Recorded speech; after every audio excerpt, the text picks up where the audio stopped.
দেখো 5 to the power 20, 4 to the power 30, 3 to the power 40, এর মধ্যে কোনটি ক্ষুদ্রতম মানে কোনটি সবচেয়ে ছোট আর কোনটি বৃহত্তম মানে কোনটি সবচেয়ে বড়?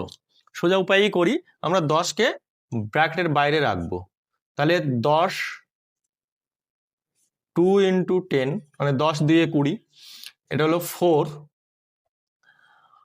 3 ইন্টু 10 এই যে 3 ইন্টু 10 মানে 3 10 30, আর এটা হচ্ছে 3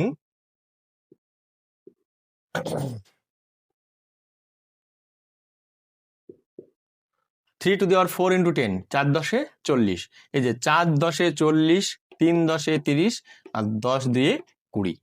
এবার ব্র্যাকেটের বাইরে সবারই 10 আছে, এই ব্র্যাকেটের মধ্যে দেখো 5 স্কোয়ার, 5-এর স্কোয়ার হচ্ছে 25, 4-এর কিউব মানে 4 4 16, 4 16 64, 3 4 বার আছে 3 টু দি পাওয়ার 4,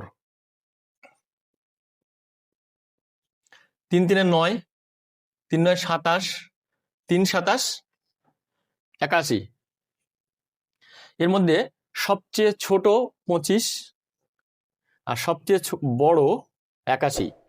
তার মানে আমাকে লিখতে গেলে ক্ষুদ্রতম লিখতে গেলে লিখব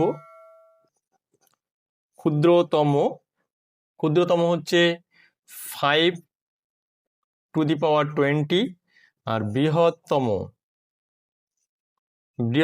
হচ্ছে 81 মানে 3 টু দি পাওয়ার 40। বুঝতে না পারলে কমেন্টস করো।